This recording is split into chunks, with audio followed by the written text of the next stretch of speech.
নমস্কার। আগের ভিডিওতে দেখিয়েছিলাম আপনি কি করে খুব সহজেই পৌঁছে যেতে পারেন বোলপুর। তার সাথেই ঘুরে দেখিয়েছিলাম শনিবারের সোনাঝুরি হাট। চলুন তাহলে দেখা যাক শান্তিনিকেতনের দ্বিতীয় দিনটা আপনি কিভাবে প্ল্যান করতে পারেন।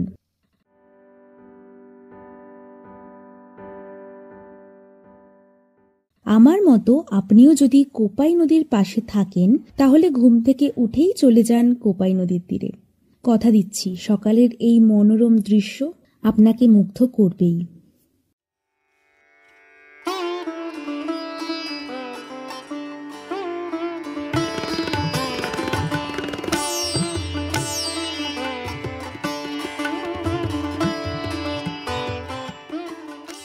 কোপাই নদীর পাশে ঘন সবুজ চাষের জমি, সর্ষে ফুলের সম্ভার যেন রোজকার ব্যস্ত জীবনের সমস্ত বিষাদ ভুলিয়ে দেওয়ার ক্ষমতা রাখে। তার সাথে রাস্তার দুপাশ বরাবর আপনি দেখতে পাবেন স্থানীয় মানুষরা হাঁড়িতে খেজুর রস নিয়ে এসে সেটা জাল দিচ্ছে এবং তা থেকে লবাদ বা যেটাকে আমরা ঝোলা গুড় বলে থাকি এবং তাছাড়াও পাটালি তৈরি করছে।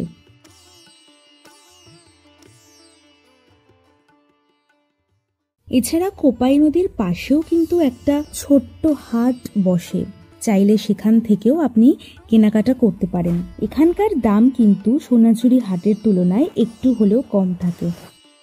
কোপাই নদী ঘুরে রিসর্টে ফিরে করে নিয়েছিলাম ব্রেকফাস্ট, যাতে ছিল লুচি, ঘুগনি, চা, বাটার টোস্ট। আর খাবারের কোয়ালিটি কিন্তু ছিল দারুণ, আর প্রাইসও কিন্তু রিজনেবল। ব্রেকফাস্ট সেরে একটুও সময় নষ্ট না করে ঝটপট রেডি হয়ে বেরিয়ে গেলাম ঘুরতে।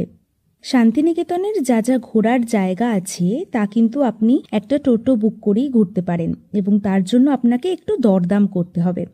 আগে বলে দিচ্ছি যে কোথায় কোথায় আমরা ঘুরলাম, তারপর জানাচ্ছি যে আমাদের টোটাল কত প্রাইস পড়লো। প্রথমেই আমরা পৌঁছে গেলাম বিশ্বভারতী বিশ্ববিদ্যালয় ক্যাম্পাস। এই ক্যাম্পাসের মধ্যে দিয়ে হাঁটলে আপনি রবীন্দ্রনাথ ঠাকুরের স্বপ্নের শিক্ষা প্রতিষ্ঠানের সৌন্দর্য, ঐতিহ্যের এক অনন্য অভিজ্ঞতা উপভোগ করতে পারবেন।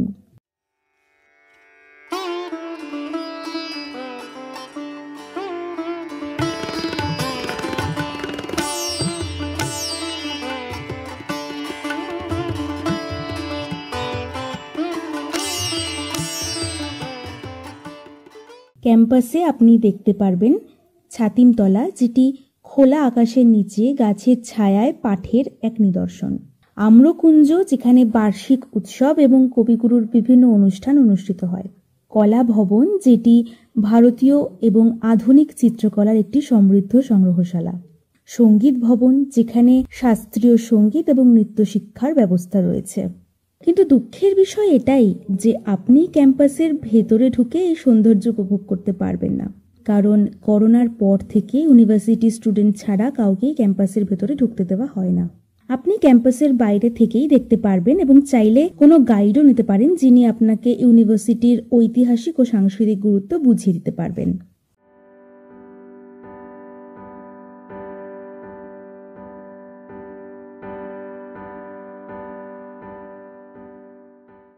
এরপর আমরা পৌঁছলাম সৃজনী শিল্পগ্রাম, যেটি শান্তিনিকেতনের একটি দারুণ আকর্ষণ এবং যা বাংলার গ্রামীণ সংস্কৃতি ও হস্তশিল্পের সমৃদ্ধ ঐতিহ্যকে উপস্থাপন করে।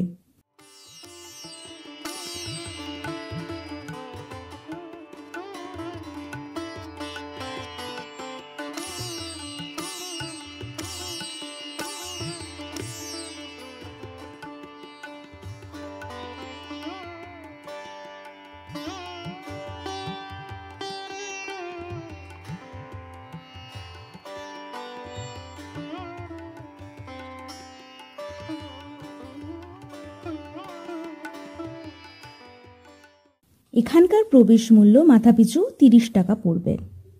এখানে গ্রাম বাংলার জীবনধারা ও সংস্কৃতিকে সুন্দরভাবে ফুটিয়ে তোলা হয়েছে। মাটির তৈরি ঘর, প্রাচীন গ্রামীণ সরঞ্জাম ও সাজসজ্জা কিন্তু আপনার চোখ কাড়বেই। এখানে স্থানীয় কারিগরদের হস্তশিল্প তৈরির প্রক্রিয়া সরাসরি কিন্তু দেখার সুযোগ পাবেন। আর এখানে আশেপাশে প্রচুর বাউল শিল্পীকে আপনি গান গাইতে দেখবেন, যেটা কিন্তু আপনাকে মুগ্ধ করবেই।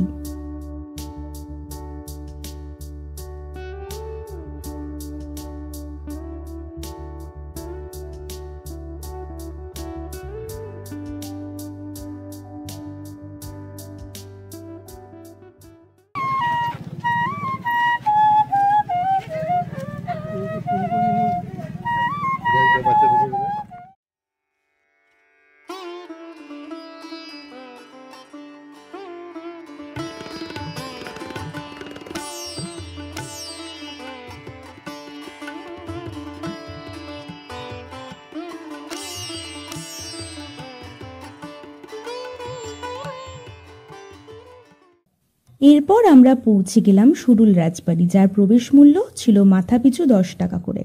সুরুল গ্রামে অবস্থিত এই রাজবাড়িটি প্রাচীন জমিদার শাসনামলের স্থাপত্য, ঐতিহ্য ও ইতিহাসের সাক্ষী বহন করে। রাজবাড়িটি ব্রিটিশ উপনিবেশিক স্থাপত্য ও বাংলার নিজস্ব জমিদারি স্থাপত্যের মিশ্রণে তৈরি। পুরনো দিনের জমিদারি, কাচারি ঘর, নাট্য মন্দির, অতিথিশালা এখানে দেখতে পাওয়া যায়। রাজবাড়ি থেকে বেরিয়ে গেলাম আজ আমাদের সর্বশেষ ঘোরার জায়গা আমার কুটিরে। এটি একটি বিখ্যাত হস্তশিল্প কেন্দ্র। এখানে আপনি বাংলার সংস্কৃতি ও লোকশিল্পের চমৎকার সংমিশ্রণ দেখতে পাবেন।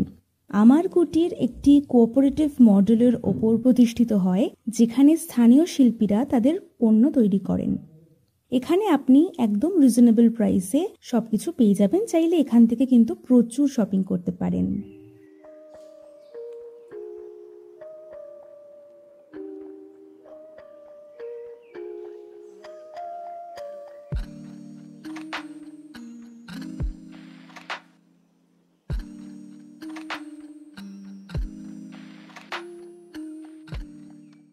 এবার বলে রাখি, এই জায়গাগুলো ঘুরতে আমাদের পড়েছিল টোটোতে 550 রুপিস। আমার কুটির থেকে বেরিয়ে সেরে নিলাম আজকের মতো লাঞ্চ 2 কন্যা রেস্টুরেন্ট থেকে, যেটা আমার কুটিরের একদম পাশে রয়েছে। লাঞ্চে ছিল ভেজ থালি এবং তাতে ছিল ভাত, ডাল, শুক্তো, স্যালাড, আলু পোস্ত, ফুলকপির তরকারি, চাটনি, পাঁপড়, আর তার সাথে আমরা নিয়েছিলাম চিকেন কারি। খাবারের কোয়ালিটি এখানে মোটামুটি অ্যাভারেজ ছিল। আরেকটি জায়গা আছে যেখানে আপনি যেতে পারেন, সেটা হলো কঙ্কালীতলা। আপনি সেম ডেতেও যেতে পারেন, কিন্তু আমরা গিয়েছিলাম পরের দিন সকালে হোটেলে চেক আউটের পর।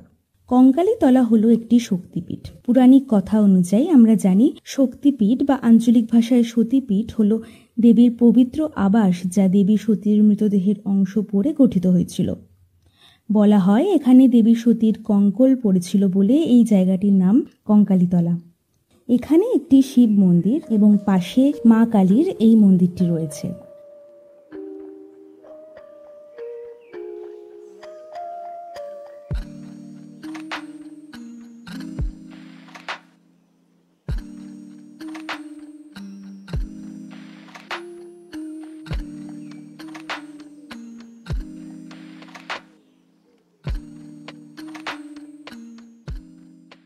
রোজকার ব্যস্ত জীবন থেকে দূরে প্রকৃতির মাঝে কিভাবে দুটো দিন যে কেটে গেল তা কিন্তু একদমই বোঝা গেল না। শহুরে জীবন থেকে ছুটি নিয়ে দুদিনের শান্তি পেলে মনটা যেন এমনিই ভালো হয়ে যায়। আশা করি আপনাদেরও ভালো লেগেছে আমার সাথে শান্তিনিকেতন ঘুরে। তাহলে লাইক, শেয়ার অ্যান্ড সাবস্ক্রাইব করতে কিন্তু একদমই ভুলবেন না। আজ তাহলে আসি, আবার দেখা হবে অন্য কোনো গল্পে। বাই।